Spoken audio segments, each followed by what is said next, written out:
Okay, it seems like we are all live, guys. My name is Raf, and I'm the host of Coaching Leaders Podcast. Today, I'm going to have a conversation with Derek Gaunt, who is former leader and commander of hostage negotiation teams, is a trainer and coach at the Black Swan Group as well, and author of phenomenal book, Ego, Failure, and Authority.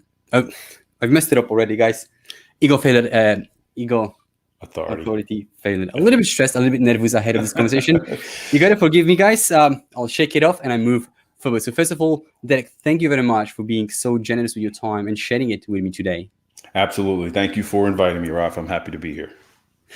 This first question that comes to my mind, Derek. Hostage negotiator. This is one of those kids' dreams, like when I grow up, I will be a hostage negotiator, or there is a different story behind it? I'm really curious. Well, for me, it didn't start off as a kid. I didn't know anything about hostage negotiations until I actually became a law enforcement officer. So the trajectory was I became a law enforcement officer, and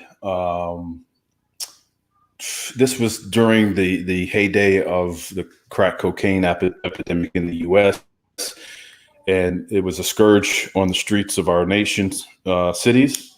Mine was no exception. And so I didn't spend a lot of time as a patrol officer before I was moved to a narcotics unit. Mm-hmm. And in the narcotics unit, I learned through the course of interview and interrogation that I could say specific things in a specific manner to elicit specific responses from people. Mm-hmm. And I was intrigued by that.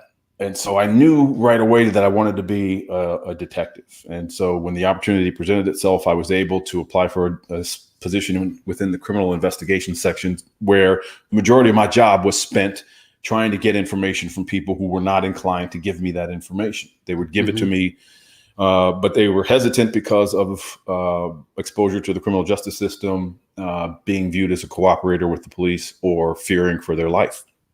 And I was able to get people to share with me information in order for me to prosecute a particular case. And during the course of this time, I was asked to role play for a SWAT hostage negotiator exercise. Mm-hmm. And when I was exposed to that, I was just intrigued by what the negotiators were trying to accomplish with the quote, the bad guy inside the crisis site. Mm-hmm. And it was clear that they took what we were doing in the criminal investigation section, which was using our communication skills to gather information, to another level. And so after I did that role play, I said, you know what, that's for me, because I am all about the psychology of influencing people's behavior.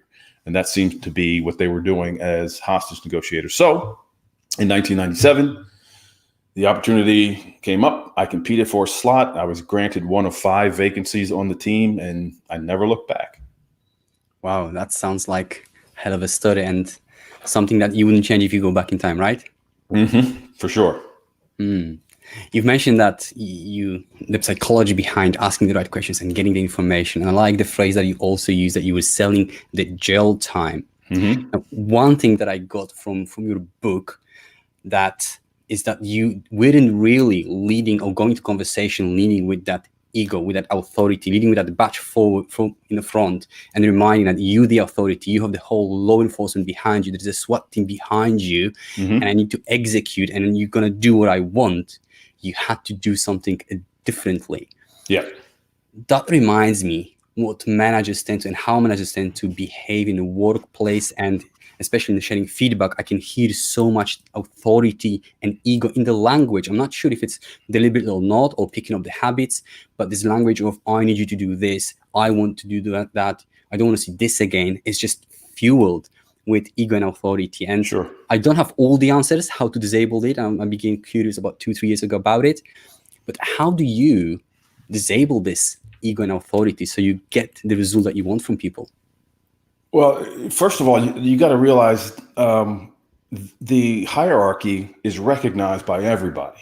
Mm-hmm. So the bosses who run around telling everybody that they're the boss, there's a certain level of insecurity there. Mm-hmm. In their current role. because the hierarchy is readily apparent in every organization. You know who's in charge. Right. How do you keep ego and authority in check? Understanding the negative connotations of both. They're not 100% evil. There are times when your ego and authority have to be on display, but it's not every day, all day. Confused.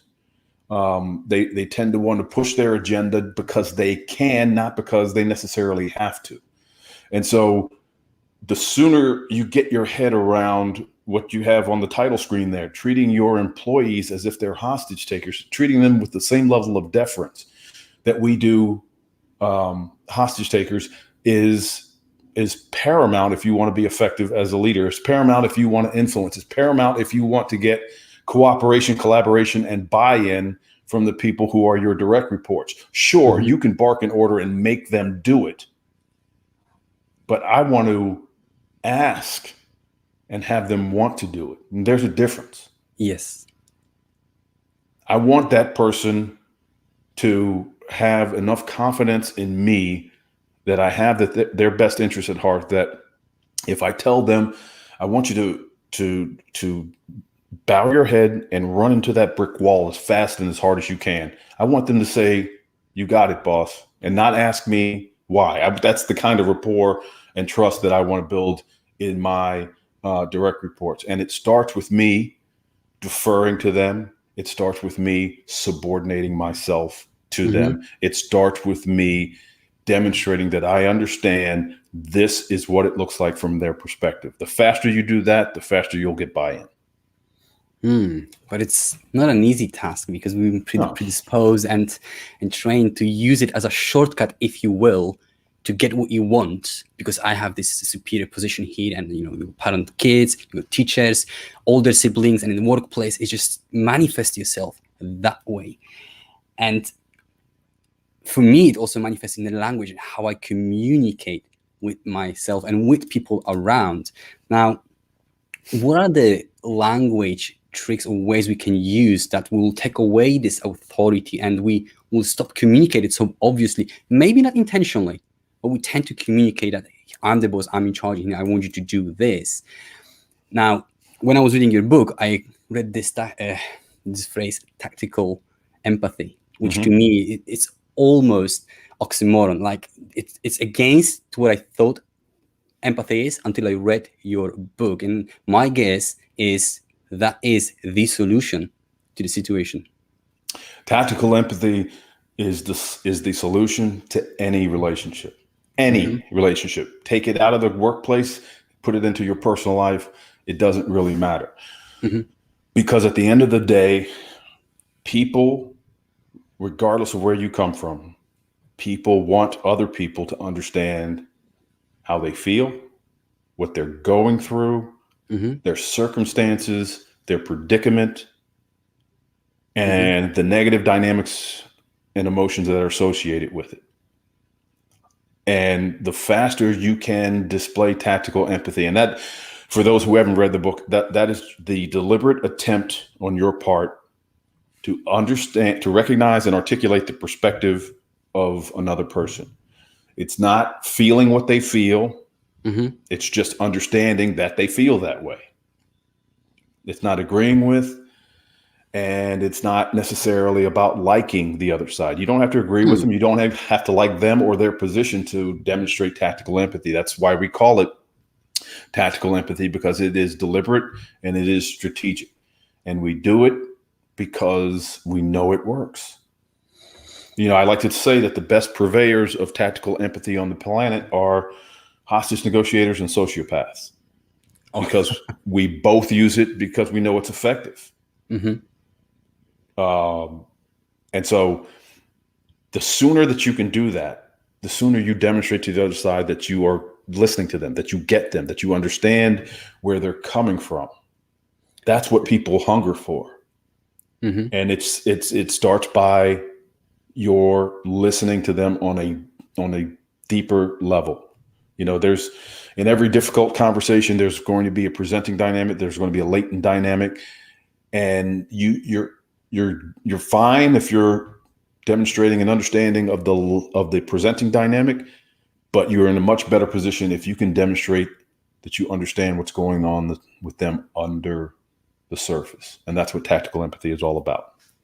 It's the understanding and verbalizing, and letting you know that I really understand what it's all about. And that's key, Raf. What you said is key there. It's not just you recognizing, because most of us will recognize. Most of us will get an intuitive feeling as to what's going on with the other side.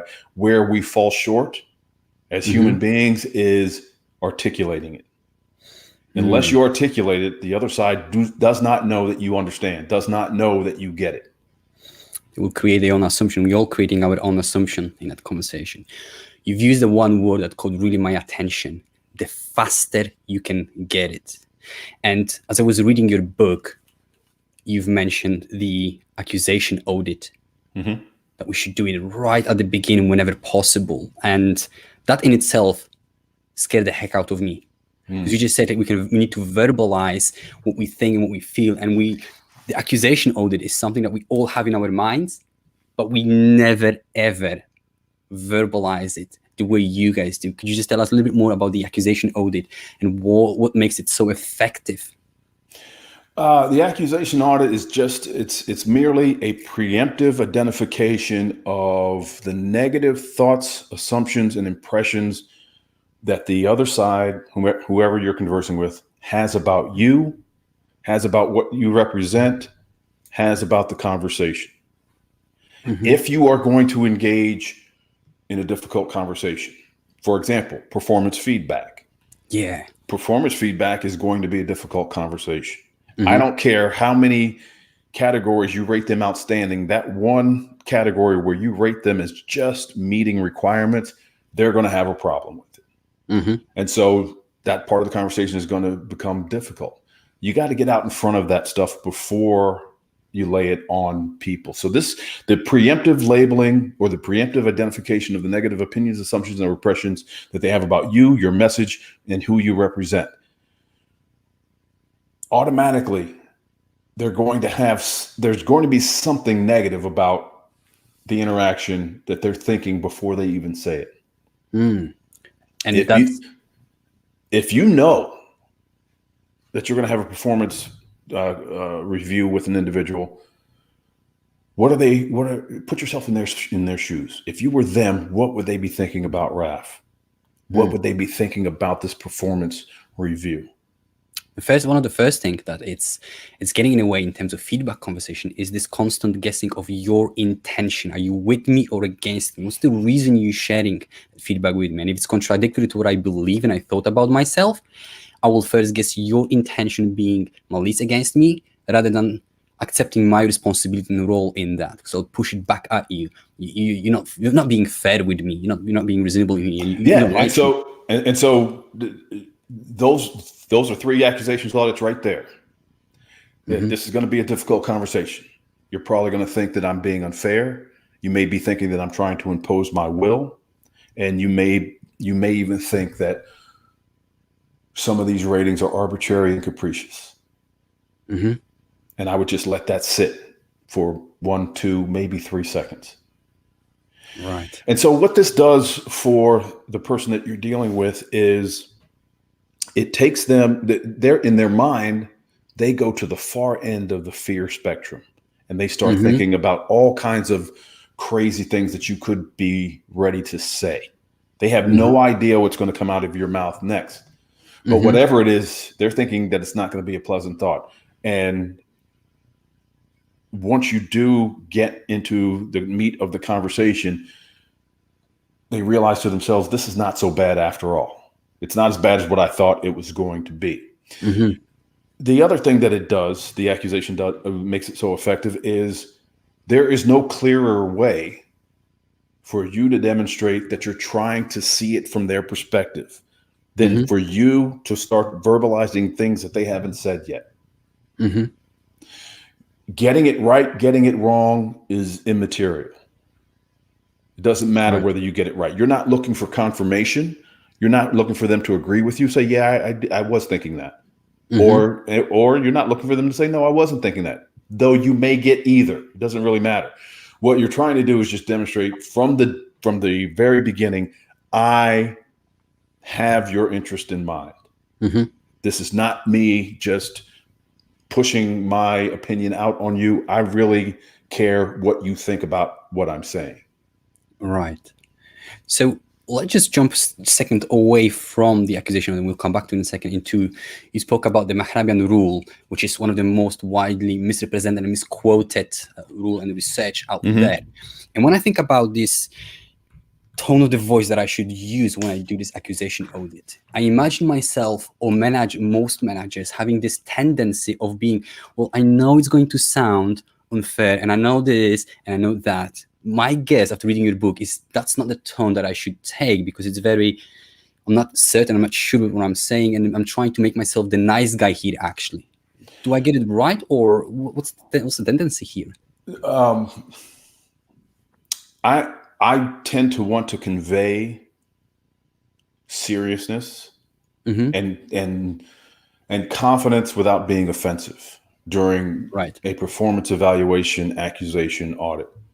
And so I'm going to be in that, Chris talked about it in his book. I talked about it briefly in mine, that late night FM DJ voice, where I'm neither going to be up or down as far as my tone. It's just going to be slow because I want them to be deliberate in their thought process. And when you start, and I'll do it for you right here, when you start to use the late night FM DJ voice to convey the seriousness of the conversation that you and I are about to undertake, your mirror neurons in your brain start to slow down to match the cadence of my voice, making you more cognitively nimble and deliberate in your thought process. Now, I did that on purpose. And because I did, unconsciously, your mirror neurons started to slow down as well. A lot. And so you're almost hanging on every word. And Derek, before this conversation, I think I'm just fueled with passion and energy. I was so excited about this conversation / nervous, and you already managed me to just kind of like, wow, okay, I need to observe what you're saying. I can see and hear and experience the weight of that. Yeah, wow.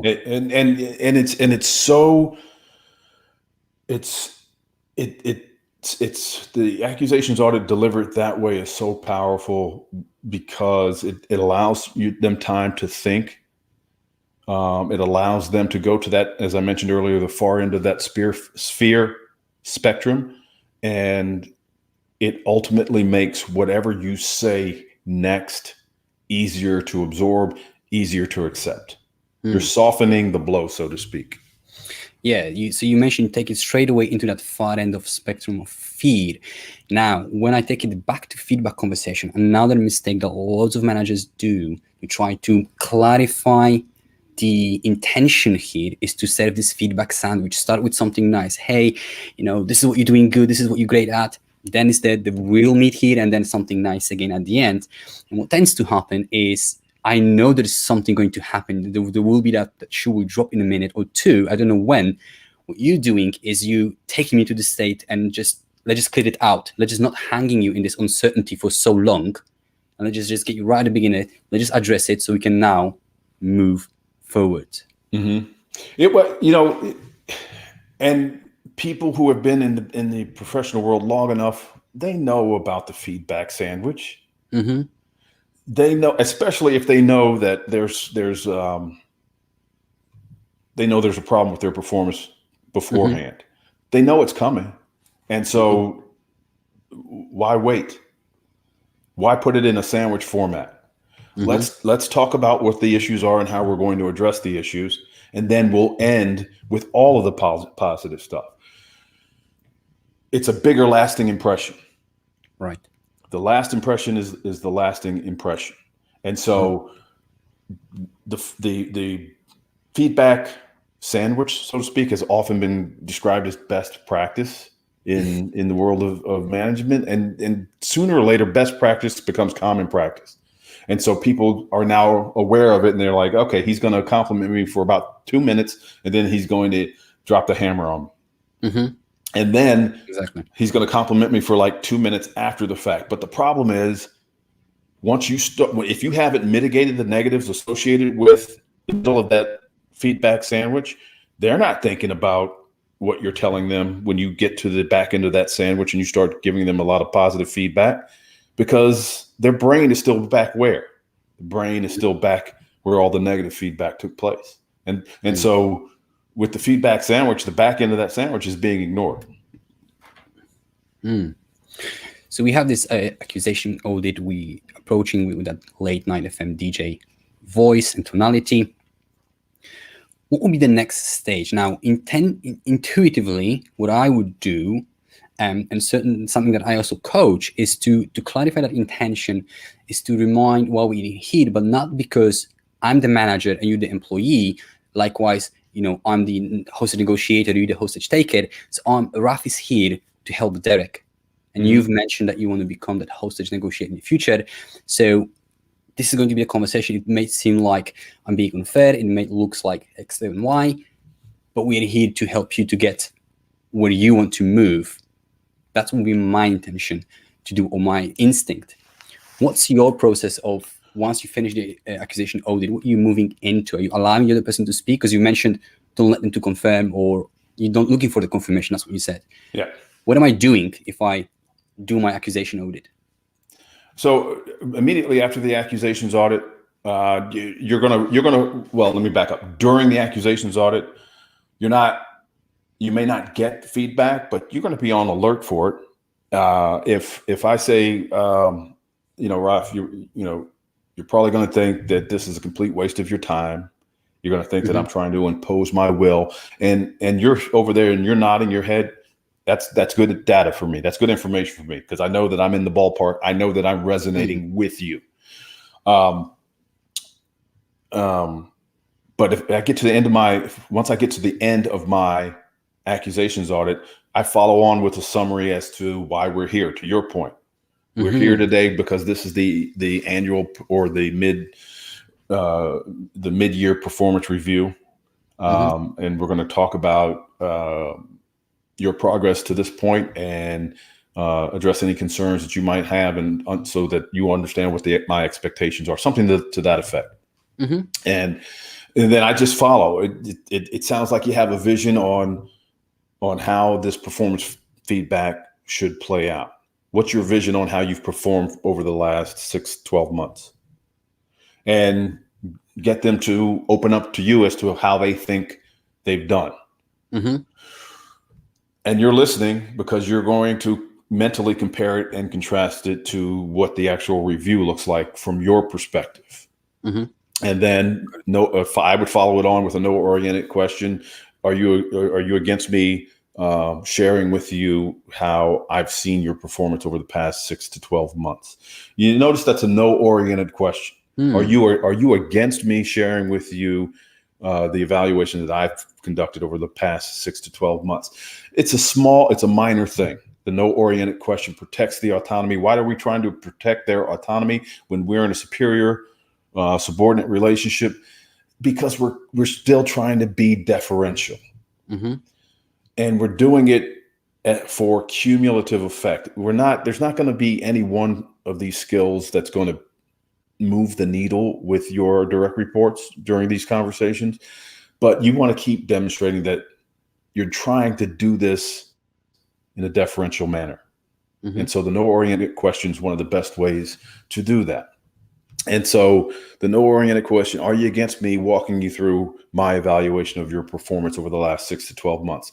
Of course, you're going to generate a no, because that is why you're there to begin with. And then before you jump into the actual categories where you're rating them, you drop in 1 or 2 more accusations audits. Now, this is probably going to catch you off guard. in a few of these categories, it may feel like I'm smacking you in the face with a brick. That's straight dead on. Okay. And I just let that sit for 1, 2, 3 seconds, and then I start moving through.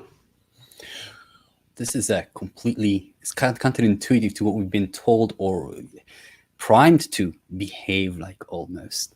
And you mentioned this no-oriented question. And when I was listening to your book about that, the first thing that came to my mind in the world of feedback is this notion that managers tend to, and as in a plethora of advice of, hey, you should ask for the permission to share the feedback.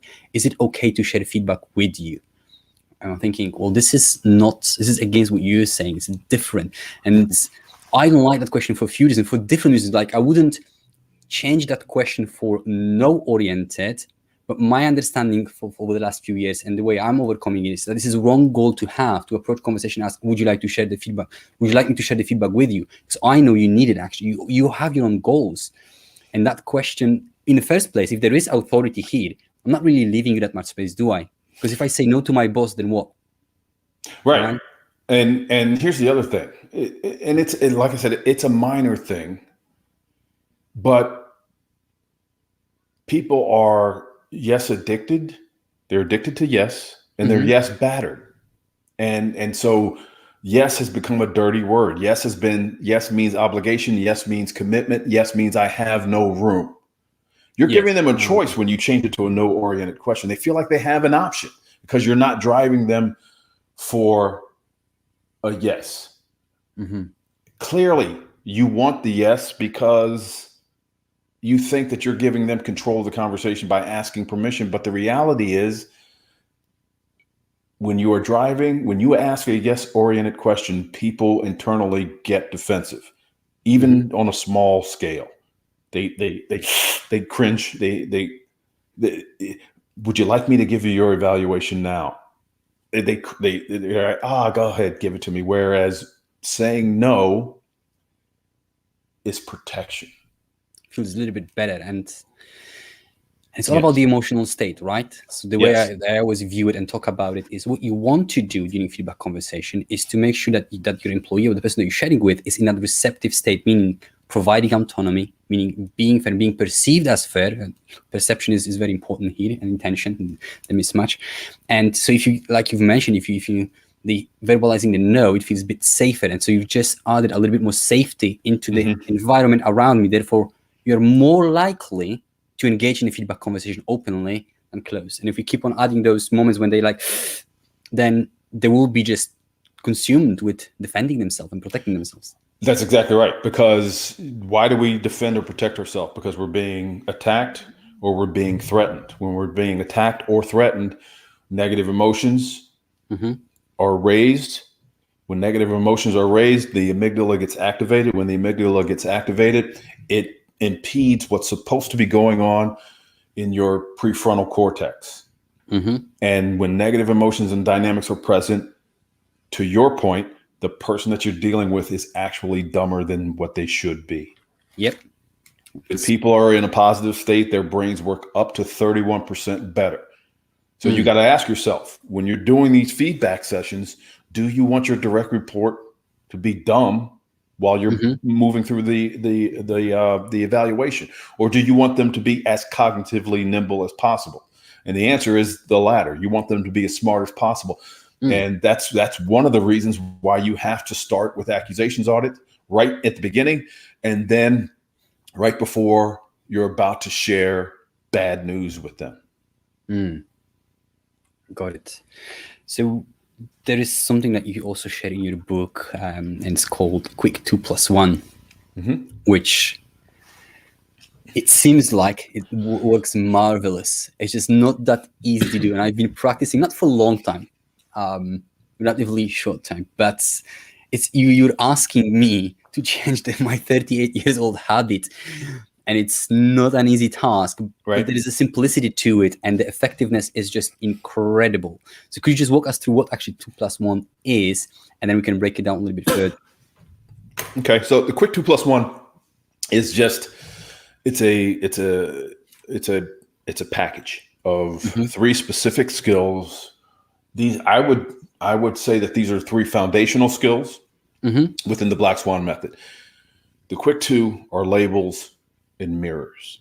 The +1 is dynamic silence. With labels, it is a verbal observation of a circumstance, dynamic, or emotion, where we simply say, based on the data that we're getting from the person that we're talking to, it looks like, it seems like, it sounds like, whatever. If you want to be more engaging, you can say it or you look, you seem, you sound. Right. So you're giving them feedback on data that they're producing. You're not saying that it is a fact. You're saying this is what it looks like. This is what it seems like. This is what it sounds like. It sounds like you're frustrated with me. It sounds like you think I'm rating you unfairly in this category. It seems like I've upset you because you didn't get outstandings across the board. Mirroring, the second of the quick 2+1, is simply repeating back the last 1 to 3 words that you get from the other side. Right. This category here is unfair, and you really upset me. Your mirror to that would be, upset you?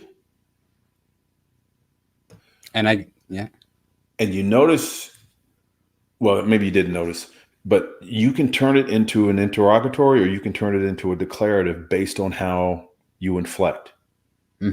I could say, upset you, turning it into a question, telling you, Raf, please go on.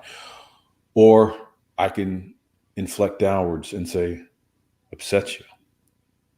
Confirmation, like. Confirmation. The +1 is what we call dynamic silence. In the hostage negotiation world, it was called effective pause.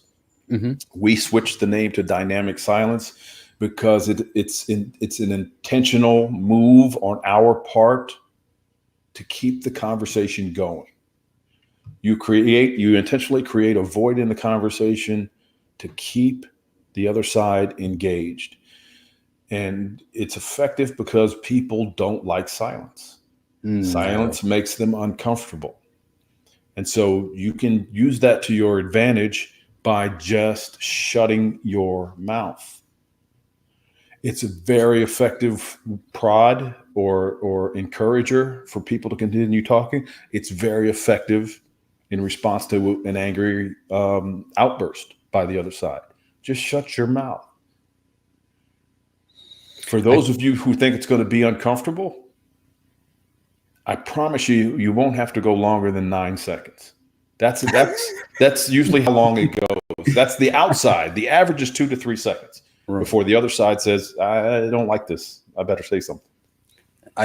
My son caught me a few times with it. I'm not sure whether he didn't have the answers or didn't want to say anything, but I was in a slightly irritated, emotional state, and he just silenced. I finished what I want to say. He just stayed silent for 2-3 seconds, and I just chipped on again, and I just keep on going. I'm like, oh, and then I realized you caught me in something that I supposed to do to you. He got you.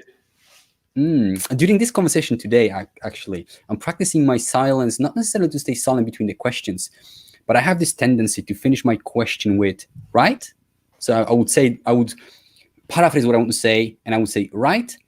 And I just deliberately now just only practicing, not saying the right, finish the sentence and resist the urge of adding this one word. And it seems like it's working. I feel a little bit better and actually proud that I finally make some progress with it, if I'm honest with you. Because it's not that easy to just say, okay, I'll just pause. It takes a little bit of practice. All of the skills take practice because, as you mentioned earlier in the call, counterintuitive, they fly in the face of everything that you've ever taught before. And therefore, it makes you feel uncomfortable. And when we are uncomfortable, what we want to do faster than anything else is to get comfortable again as quickly as possible. And that usually leads to us abandoning new things and maintaining the status quo. So the 2+1, we start with the labeling, and I've practiced a little bit. And what I get, and I figured it out, that for me, the best field to start practicing is with my kids. My older son is 17, Nathan, Xavier is 10. And I'm practicing mainly with Xavier. And what I get at the end of my labeling is yes or no. And I'm like, silence doesn't really work on him yet. And I'm like, what do I do next if somebody gives me a flat yes or no?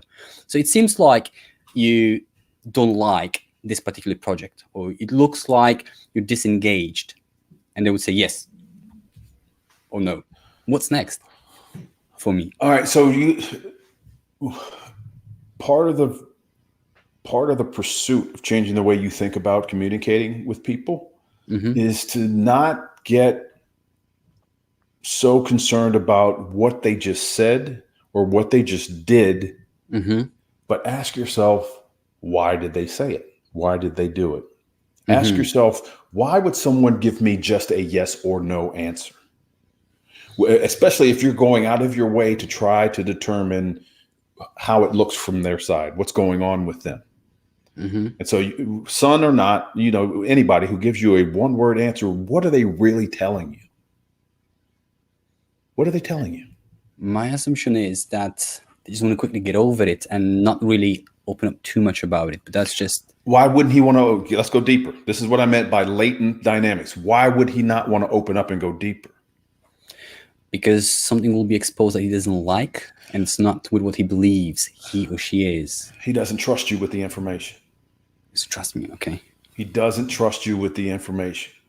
People won't open up to you because they don't trust you with the information. If they trust you with the information, they wouldn't have any problem opening up with you. That's where your mindset needs to be. So you hit them with another label. I'm sensing some hesitancy, some reluctance to really share with me in this point. I'm sensing that I did something to damage the trust in between us, because anybody anywhere on the planet would do anything for you, would share anything with you if they trusted you. And so I like it. Your goal is to not get caught up in the fact that I'm getting yes, no answers from this person. You should be asking yourself, why don't they trust me? Right. Because if they trusted you, they would provide you a more robust response. So going forward,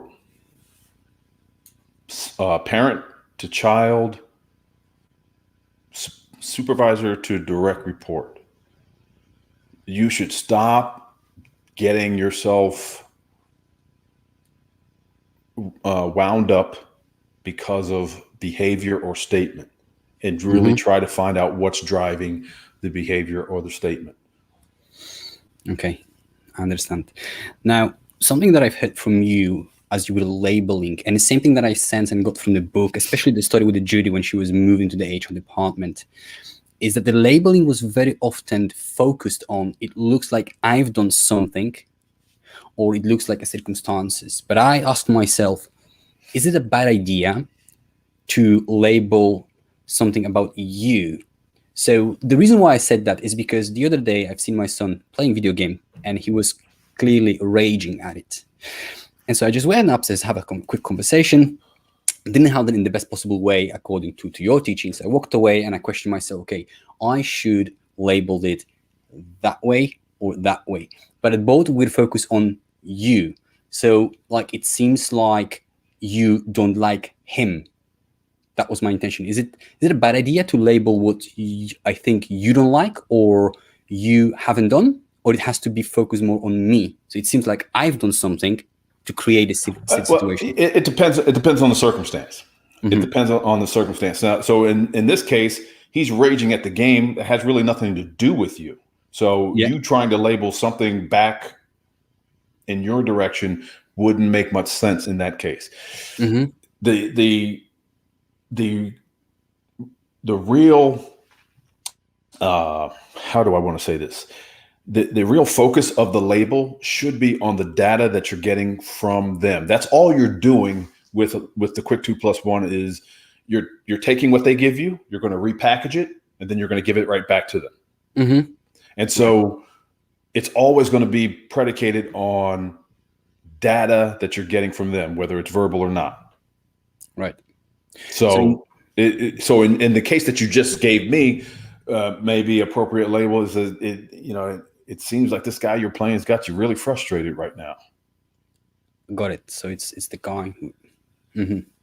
Or it So sounds like you may need to take a break from the game for a couple of hours. Calm down a little right. bit. Yes. But the label wasn't. It seems like you getting angry at him. It seems like this guy makes you angry. It's a bit more safer, right? Because I'm Yeah. taking it from on outside Yes. first. I'm not first attacking your identity, your self-esteem, self-worth. Yes. I'm first going through a different gate, which is a little bit outside of you, and then I bring it back to you versus going through you first. I like the way you think. Okay, got it. That's powerful. That's really good. And there's one more thing we spoke about around the labeling. We spoke about it's counterintuitive. It's so different. We spoke about the authority as well. And when I was listening to this conversation with Judy and those labels, and I switched in between, which is very powerful, guys. You got to have that book and read it. Now, the first thing that came to my mind, one of the first things that came to my mind, my concern as a manager, and I'm kind of trying to imagine myself in position of other managers, is that it makes me sound and look like I'm not sure and confident because I'm playing safe. It looks like you're upset. It looks like that. It seems, and so if in my mind, when I was listening to it, in the span of a few minutes, if I would have to repeat several times that it seems like, it looks like, then I believe that I would start feeling like I'm not confident with what I'm saying. Actually, I'm unsure. Well, and that part of that is you getting in your own way. Mm-hmm. Do you know what you're doing in your job? Yes or no? Well, I'm doing it, yes, and my intention is great. Is to help you. There is Right. But do you know that you're confident? Are you confident that you're doing the job you're supposed to be doing? yes. Okay, so there's nothing that you're going to be able to say that's going to eradicate that or take away from that. And so you worried about your perception is you being focused on you. And that's the wrong mindset to have. You're worried about what you look like for, in this case, to Judy. Mm-hmm. When your focus should be on Judy, not on you. If your focus remains on Judy, you don't care whether or not she thinks that you're not confident. Mm-hmm. What you are focused on is, does she understand I have her best interest at heart? And the labels is And accentuating a message. Yeah, and the labels help you get there. Mm-hmm. And it's not passing judgment like most supervisors and managers tend to do. Mm-hmm. We pass judgment. This is not passing judgment. This is saying to Judy, this is what you're giving me. Mm-hmm. And we say seems, sounds, looks because we recognize that we could be wrong. Mm. And if we're wrong, guess what's going to happen? If I'm wrong, she's going to correct you. Mm-hmm. Because the desire to correct is irresistible. Yeah, but also if I'm wrong and I label it, so this is another tendency that we tend to have, and managers often repeating it when they're sharing feedback. Is they're sharing their truth as the truth, the absolute. And so, you are not being professional, or you are angry now. I'm not angry, I'm just frustrated, or whichever it is. If it isn't, then I will start questioning your intention because you got me all wrong. You don't listen. You're not here for me. You're just here to do your job as a manager, right?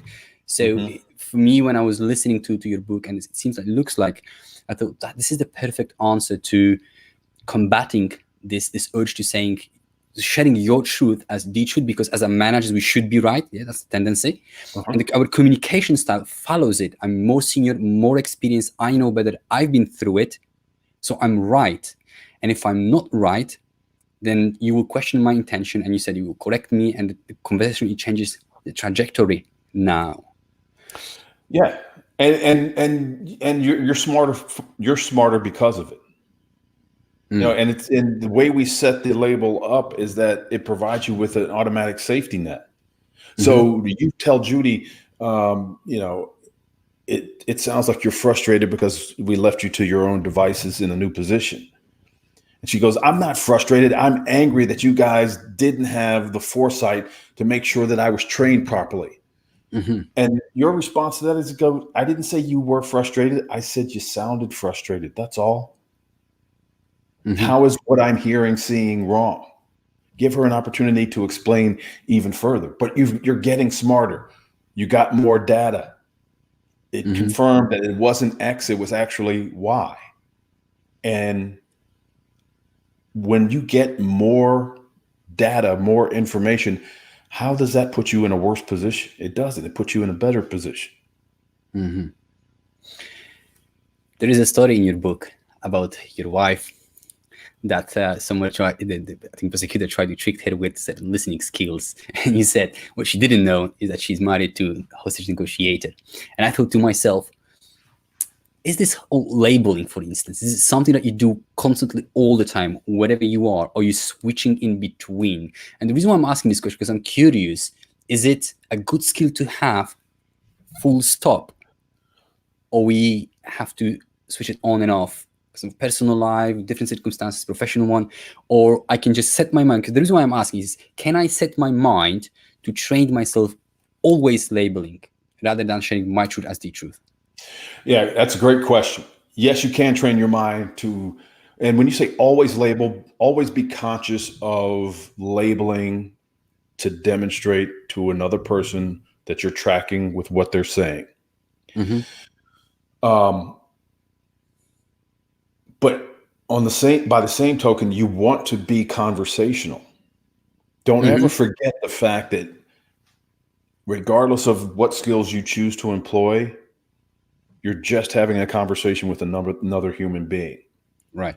So if I start to have a conversation with you and you hit me with 7, 8, it looks like, seems like, sounds like in a row, I'm going to get suspicious of you. Right. Yeah. Because you sound like you're rehearsed. You sound Yes. like you're a robot. I don't want to talk to a robot. I want to talk to a human being. And so I want you to think, and your listeners to think of difficult conversations. The quick 2+1. All right. So the conversation is a soup or a stew. The quick 2+1, that's the seasoning for the soup or the stew. You never put too much salt in a stew. You never put too much pepper in a stew. You never put too much onion powder in a stew. It depends on what taste you're going for, and it depends on what type of conversation that you're in. So whatever you do, stay conversational. Right. Punctuate your conversation with the skills instead of trying to jam them in every chance that you get. Your delivery, this goes back to the 738-55 ratio. Your delivery is more important than anything else.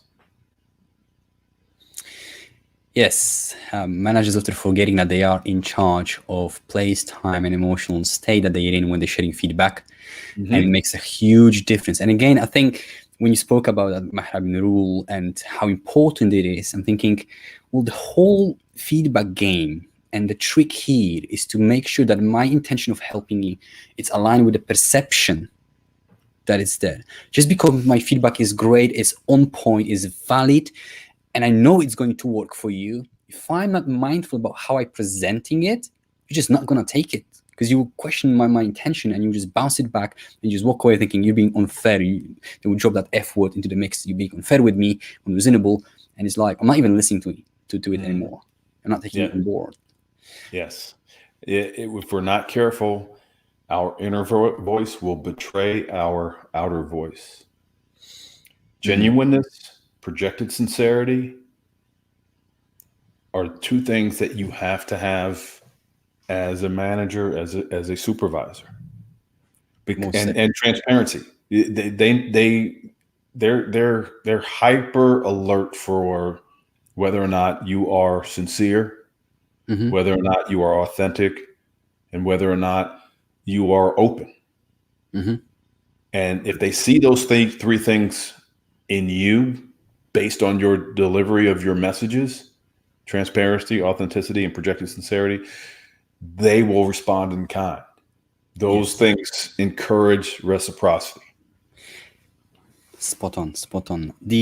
Right before we joined on this call, You said how you just stood up to rehearse something, and I shared with you that I got my own ritual to get my mind into the game and calm myself down. And managers often forgetting about resetting the emotions and don't have the skill sets or the process to enter emotionally charged conversation or difficult conversation and being mindful about it ahead of it. Now I can't imagine many more extremely charged emotional conversation that you've had as a negotiator, hostage negotiator. And I'm curious, what is your practice, ways of tricks, ways of getting yourself out of this ego and authority? Because it's very easy to have when you have it to enter it, and it's like, I'm not even having it. I want to save those people. There's a shortcut here, and that's law enforcement. That's my badge, and that's etc. etc. They have to be. So I'm guessing you've got some of your own ways of resetting those emotional state and your emotions and entering conversation in different state that most would. Well, it's relatively simple. Here's the hack. Say to yourself before the conversation, I've got something to learn. During this conversation, I have something to learn. And as a result, conversation, I'm going to be genuinely curious. Mm-hmm. If you walk into the conversation with that mindset, you can't get triggered. You can't be curious and angry at the same time. You can't be curious and frustrated at the same time. You have to be your brain doesn't work that way. You have to be either curious or you have to be emotional. You can't be both. And so go into the conversation, even if it's a performance evaluation feedback, assuming you've got something to learn. I guarantee you there is. Because I don't care how long you've had the relationship with your direct report, there are things going on with them that you have no idea about, that you are only going to find out if you sit down and have this feedback session with them. Number two, it's going to be a difficult conversation at some point. Mm-hmm. Accept the fact that you're going to be attacked. It's going to come out of left field. It's not going to make any sense to you. It could be an ad hominem attack where they're just going after you personally. Yeah. But it's going to happen. You don't know where, but it's going to happen. Your charge is stay in your seat. Mm-hmm. Figuratively speaking, stay in your seat. Hold on 45 seconds to a minute. That's probably as long as it's going to go unless they're a sociopath. Then you're going to be there a while. But just hold on. And take it. And when I say take it, it's not take it and then respond, how dare you talk to me? That's not going to work. Yes. You take the attack, and then what do you think I want you to do? Based on what we said like 20 minutes ago. Still staying curious with that person. That's right. Find out where it's coming from. Because people will attack you during a difficult conversation for one of three reasons. They're under pressure on their side. Mm-hmm. You're not listening to them. Mm-hmm. Or they're trying to manipulate you. Regardless of the motivation, you have to find out which one it is, because it's not going to go away. So what do I want you to do? I want you to stop once they calm down. Hardest thing for bosses to do. I'm sorry. It sounds like I just said something that completely put you into the red. What caused that? Really accepting and have that humility and accepting it, adjust your tone of the voice and just come across like you mean it. Yeah, and you caused it. Whatever the last thing that you said before they blew up, there was an impetus in that interaction that led them to explode. You got to figure out what it was. But it's also going to be so different to employees used to in situation. When you do that, it will just immediately make them, wow, this is sincere. This is different. This is good. Actually, I didn't expect that in return. Exactly. Honest with you, I'm expecting you just standing up and just leveling me and going head towards me. Exactly. Like head to head. Exactly. And what you've done is the exact opposite. Going back to what I said earlier. you're bringing the irrational emotion down, and rational thinking starts to come up. You're making them smarter because you want them to understand. You want them to hear. I really appreciate everything that you shared with me. It's so much wisdom here. And in the book, guys, you got to really buy it. And I'm going to leave loads of links as well in the podcast description. I've recently joined one of your Facebook group that was a 5-day challenge. And guys, hands down, the most engaging group that I ever experienced in my life. I've been into so many Facebook groups.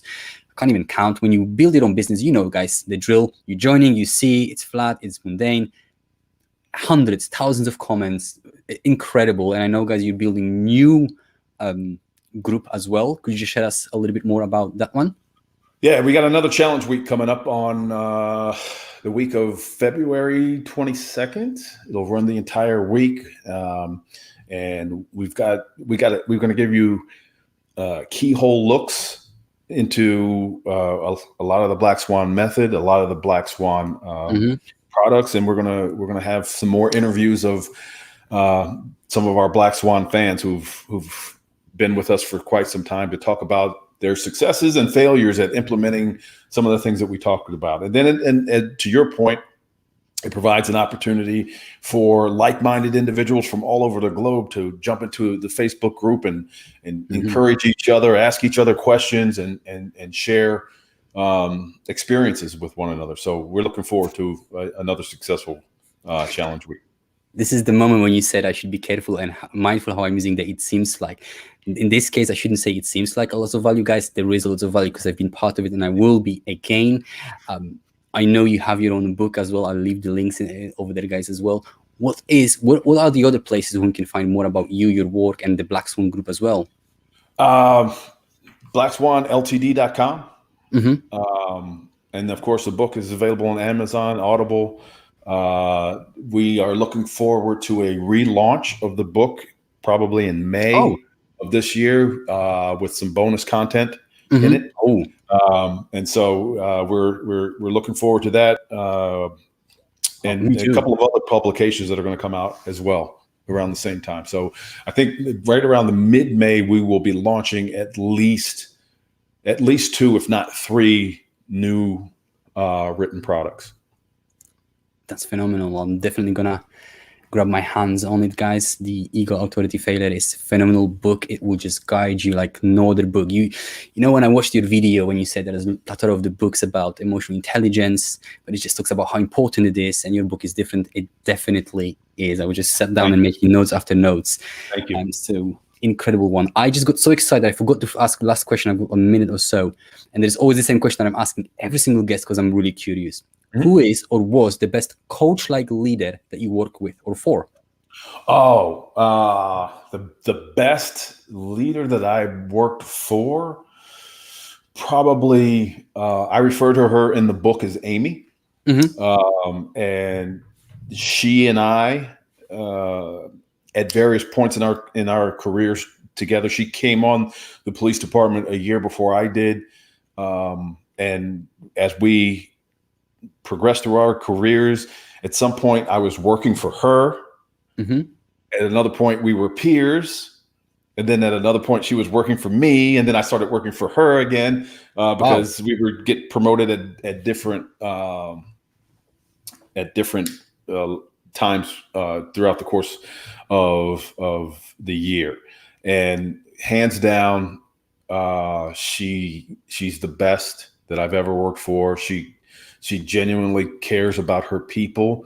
She never asked them to do anything that she wasn't prepared or qualified to do herself. And she was always genuine. You know, there's when you messed up, she let you know that you messed up. When she had to be punitive with you, you know, she didn't back away from it, shy away from it. And she's the type of person that I described earlier today, that I would run through a brick wall for her and not question why she asked me to do it. Phenomenal. Wow. What a leader. Yeah. Beautiful. She's fantastic. Okay, Derek, thank you very much for your time today. I really appreciate it. It's been a great pleasure, and so many notes. I can't wait to edit this episode, because through the editing those episodes, I learn twice as much. Yeah, So thank you very much. All right, thank you, Raf. We'll talk soon. Excellent. Bye bye. Okay.